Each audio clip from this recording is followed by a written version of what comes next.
Muita dor no tornozelo. O lance com o Matheus Pereira aqui. O Flamengo precisa se livrar do Ayrton. Esse é o caminho, obviamente tem coisa para melhorar como sempre. Meus amigos, infelizmente mais um jogo onde a arbitragem comete um escândalo. Olha isso aqui. Olha a entrada do Matheus Henrique no Bruno Henrique. Olha isso.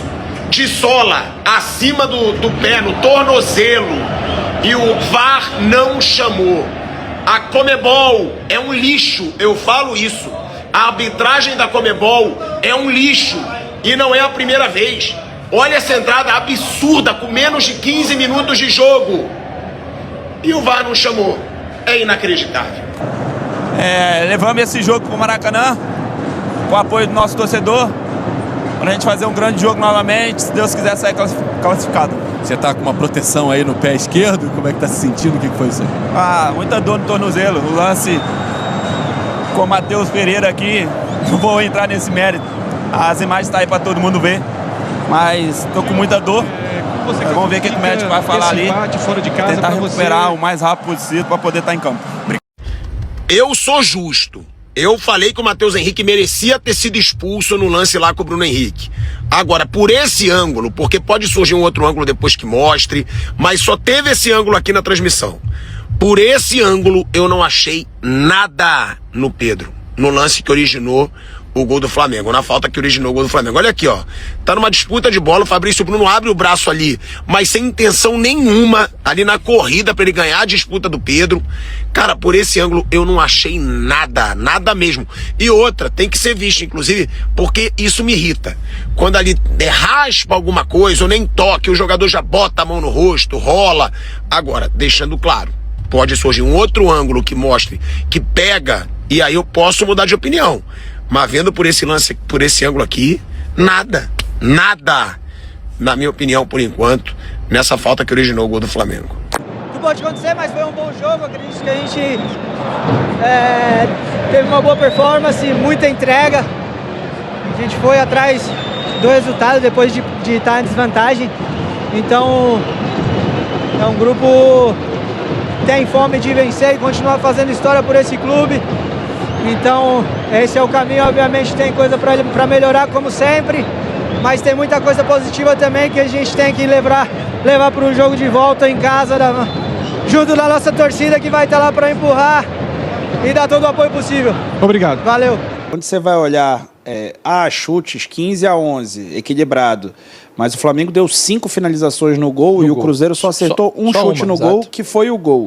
O Flamengo deu 2 bolas na trave e o Cruzeiro não. Nos gols esperados, né, o XG, o Flamengo teve 1.15 gol esperado por jogo, para esse jogo, o Cruzeiro 0.5. Quando você vai olhar, a posse de bola foi de certa forma equilibrada, mas quando você vai olhar as zonas do campo onde essa bola foi trocada, o Flamengo trocou 28% do tempo. O Flamengo e o Cruzeiro, a bola esteve 28% do tempo próximo da área do Cruzeiro, enquanto só 24% do tempo próximo à área do Flamengo. Tá? O Flamengo ele foi superior em pelo menos 3/4, né, desse jogo de 4 quartos. E é isso? Basquete? Virou basquete. Virou, né? Tá. Virou. E poder lançar mão de jogadores decisivos vindo do banco, que mudaram o tipo de jogo do time, acabou fazendo que, além do time empatasse, o time também conseguisse controlar a reta final do jogo, né? O Flamengo não sofreu numa reta final em que o adversário tinha muito mais interesse de vencer do que o próprio Flamengo. Então, o plano de jogo, pensando em 100 minutos, foi um plano realmente excepcional. Tá de parabéns o Jardim, tá de parabéns o elenco. E, cara, tem empates e empates. Esse empate eu até falei antes, que era o empate que eu achei que aconteceria. E por a gente ter saído atrás do placar numa jogada individual muito boa do Kenny Arroyo, esse poder de reação, e como o Diego falou, é um time que está em formação, o Cruzeiro, um time mais jovem, jogadores que poucos deles conquistaram essa competição.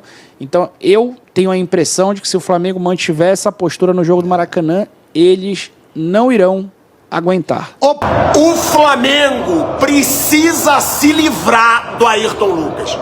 O Ayrton Lucas, ele é uma avenida. O Ayrton Lucas, ele chega atrasado em todos os lances na lateral dele. O Ayrton Lucas não pode continuar no Flamengo. É uma vergonha.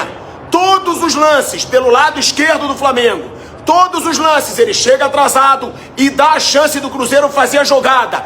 O Ayrton Lucas, ele é um zero à esquerda para o Flamengo há mais de um ano. E é um jogador caro. Cadê a direção de futebol do Flamengo para conseguir negociar um jogador caro, que não joga nada e que erra em todos os jogos do Flamengo? Esse cara não tem nível para jogar no Flamengo hoje. Tem que se livrar dele. Todos os lances do Cruzeiro, pelo lado esquerdo do Flamengo, ele sempre chegando atrasado, ele olhando o Cruzeiro trabalhar a bola. Então, na boa, direção de futebol não é só contratar, é saber negociar jogador. E o Ayrton Lucas é uma avenida, Ayrton Lucas, no lado esquerdo do Flamengo. Foi assim no primeiro tempo e foi assim no segundo, no lance do gol. Ah, mas o Lino chegou e foi vendido. Por quê? Porque o Ayrton Lucas não estava marcando quem ele tinha que marcar, não estava fechando a lateral. Eu também não consigo achar estranho quando o Bruno Henrique é titular, não dá, né? Mas eu não consigo não achar uma coisa do outro mundo quando os reservas são Pedro e Paquetá. Sim. E eles entram no segundo tempo. É um negócio muito luxuoso o elenco do Flamengo. Luxuoso, ok. Você acha um problema isso? Não, Tê-los no banco? Eu acho um problema para os outros. Não vê problema.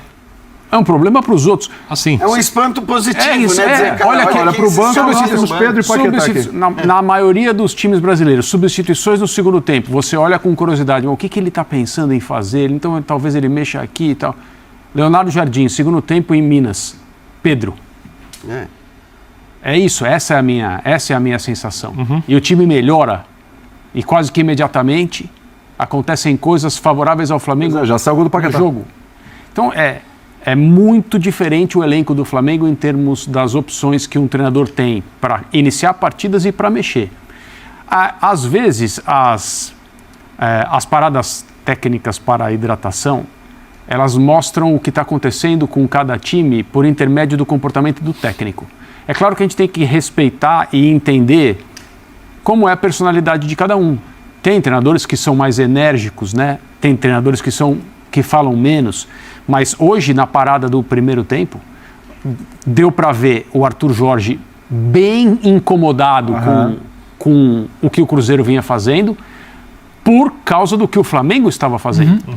Então isso me diz, e aí o Leonardo Jardim, que eu acho que deve ser um cara menos falante, menos, né, um cara de interferir menos ali na beira do campo, em comparação com o compatriota dele hoje, Arthur Jorge, porque são muitos encontros entre portugueses aqui no futebol brasileiro, mas o de hoje eu acho que ele é um cara mais na dele, o Leonardo Jardim, e ele falando um pouco ali na parada técnica, conversou um pouquinho com o Arrascaeta, se eu me lembro bem, mas uma coisa de posicionamento. Pequenos ajustes. De posicionamento, por quê?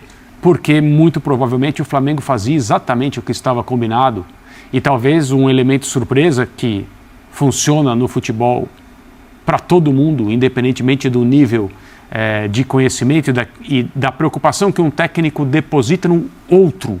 Porque esses dois times, eles têm muita capacidade de se preocupar, né, de fazer o seu treinador se preocupar primeiro, não. Eu aqui hoje penso primeiro no que eu vou fazer e depois eu analiso o que o meu adversário oferece, o que ele apresenta para mim. E o que o Flamengo apresentou no primeiro tempo, quase todo o primeiro tempo, eu só não vou falar que foi um nível de controle impressionante do jogo, porque me pareceu que o Cruzeiro não se importava em ter menos a bola. Também acho que não, até porque ele conseguia escapar e sair bem.